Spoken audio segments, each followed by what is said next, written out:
Hi guys, welcome back. Today we'll be covering Dust of Snow, आप लोगों की book की first poem. So without wasting any time, let's straight get into the video. ये Dust of Snow is written by Robert Frost. हमारा poet है Robert Frost. Dust of snow काफ़ी छोटी सी poem है जो सुपरस्टिशंस के अराउंड रिवॉल्व करती है. जो सुपरस्टिशंस हमारे इंडियन सोसाइटी में है ना कि जाते हुए किसी को टोको मत या फिर ऐसे कुछ इस किस्म के सुपरस्टिशंस जो होते हैं, उन सुपरस्टिशंस को रॉन्ग प्रूफ करते हुए रॉबर्ट फ्रॉस्ट ने ये एक पोएम लिखी है. ठीक है, हम एक बार सबसे पहले ये पोएम पढ़ लेते हैं, उसके बाद हम एक्सप्लेनेशन पे जाएंगे. ठीक है. The way a crow shook down on me the dust of snow from a hemlock tree has given my heart a change of mood and saved some part of a day I had rued. ठीक है. सो मैं एक background दे देती हूँ इस poem का. यहाँ पे जो क्रो है और हेमलॉक ट्री है, ये दोनों बहुत नेगेटिव माने गए हैं. ठीक है. Hemlock tree is considered as poisonous. ठीक है. वेराज क्रो जो है वो एक सिंबल ऑफ डेथ है. ठीक है. क्रो सिंबल ऑफ डेथ माना जाता है. हेमलॉक ट्री पॉइजनस माना जाता है, नेगेटिव माना जाता है, टॉक्सिक माना जाता है. ठीक है. ये कुछ ट्रेट्स बताए गए हैं हमको यहाँ पे इन दो चीज़ों के. ठीक है. इसका मतलब समझ आया. तो बैकग्राउंड कुछ इस तरीके का है कि अगर कोई एक सिचुएशन है, कोई इंसिडेंट है, हमारे साथ पर्सनली ना गुजरा हो और किसी और ने हमें कुछ बताया हो, हम लोग अपनी एक थिंकिंग बना लेते हैं उस एक पर्टिकुलर चीज़ के लिए, उस पर्टिकुलर इंसिडेंट के लिए. तो वो सोच, वो सुपरस्टिशंस कहीं ना कहीं इस पोएम में ऑपोजिट साबित करता है रॉबर्ट फ्रॉस्ट, जो उसने लिखा है उसके थ्रू. ठीक है. सो इस स्टोरी में हम एक ऐसे सेम इंसिडेंट की बात करेंगे जो हमारे पोएट के साथ होता है और उससे कैसे चीज़ें एक रिवर्स टर्न लेती है. तो the way a crow shook down on me, the way a crow shook down on me the dust of snow from a hemlock tree. So हमारा पोएट कहीं जा रहा होता है. ठीक है. He is on his way to somewhere. He is completely lost in his thoughts. अपने thoughts में गुम है, अपनी दुनिया में है. तो वो कहीं जा रहा होता है और विंटर्स का टाइम होता है और हेमलॉक ट्री के ऊपर स्नो जमी हुई होती है. ठीक है. यहाँ पे जो डस्ट ऑफ स्नो है दैट इज बेसिकली पार्टिकल्स. ठीक है. पार्टिकल्स ऑफ स्नो यहाँ पे उनको कहा गया है, डस्ट ऑफ स्नो को.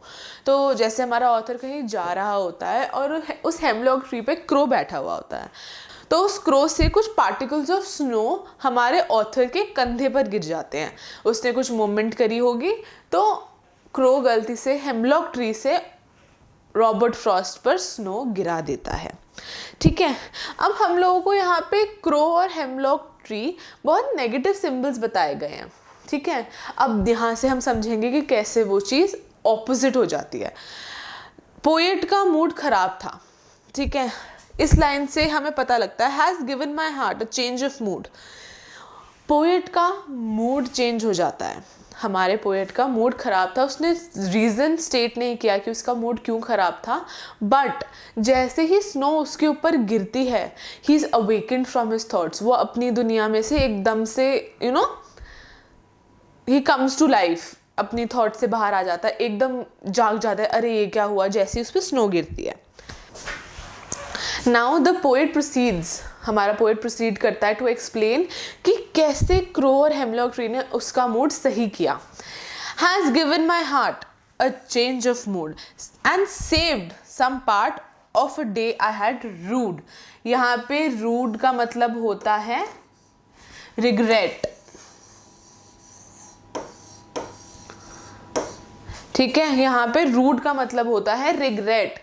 वो कहना चाह रहा है, रॉबर्ट फ्रॉस्ट कहना चाह रहा है कि जो स्नो उसके ऊपर गिरी है उसने उसका मूड चेंज कर दिया है, बुरे से अच्छा कर दिया है.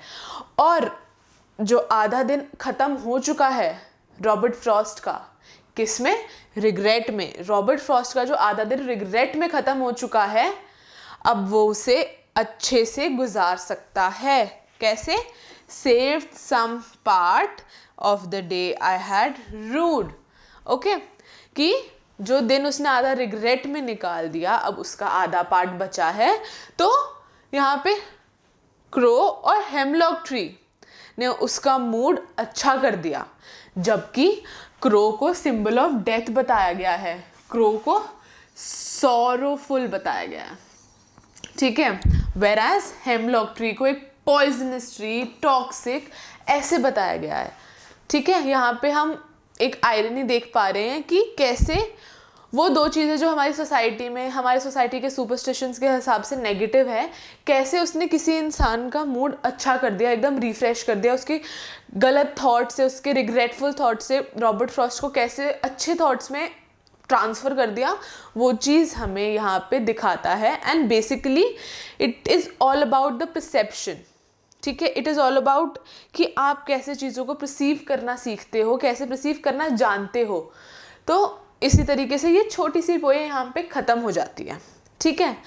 और जैसे यहाँ पे हेमलॉक ट्री है, इसके बारे में मैं एक चीज़ और बताना चाहूँगी, एक पॉइंट मुझे ध्यान में आया है दैट हम ये नेगेटिव, इतना नेगेटिव है कि अगर कोई और भी पोएम आप लोग उठा के देख लो, तो कभी भी कोई भी पोएट नेचर की सुंदरता को, नेचर की जितना नेचर ब्यूटीफुल होता है उसको डिस्क्राइब करने के लिए कभी भी हेमलॉक ट्री का यूज़ नहीं करेगा। वो किसी एप्पल ट्री, प्लम ट्री, ऐसे ऐसे ट्रीज़ का इस्तेमाल कर सकता है, but some author will never use hemlock tree because it is considered as negative and toxic, ठीक है। एक बार लास्ट टाइम हम ये पोएम पढ़ेंगे and after that will and this session as well. Okay, the way a crow shook down on me the dust of snow from a hemlock tree has given my heart a change of mood and saved some part of a day I rued. ठीक है, last time हम एक बार उंगलियों पे हम गिन लेते हैं क्या समरी है। ऑथर कहीं जा रहा था, उसका मूड ख़राब था, वो एक हेमलॉक ट्री के नीचे आया, क्रो ने कोई मूवमेंट करी तो थोड़ी सी स्नो उस पे गिर गई, जो उसका मूड ख़राब था वो अच्छा हो गया, वो अपनी थॉट से रिफ़्रेश होके उठ गया। उसने हेमलॉक ट्री और क्रो के लिए थैंकफुल फील किया क्योंकि उसने उसको अपने रिग्रेटफुल, जो ऑथर का आधा दिन ख़राब हो चुका था, वो उनने पूरी तरीके से ख़राब होने से बचा लिया और अब ऑथर अपना आधा दिन किसी बेटर काम के लिए यूज़ करेगा। So this was about this poem dust of snow. इतनी छोटी सी ही पोएम है ये, ठीक है। सो thank you for watching. Let me know if you have any doubts. Comment down below. Thank you.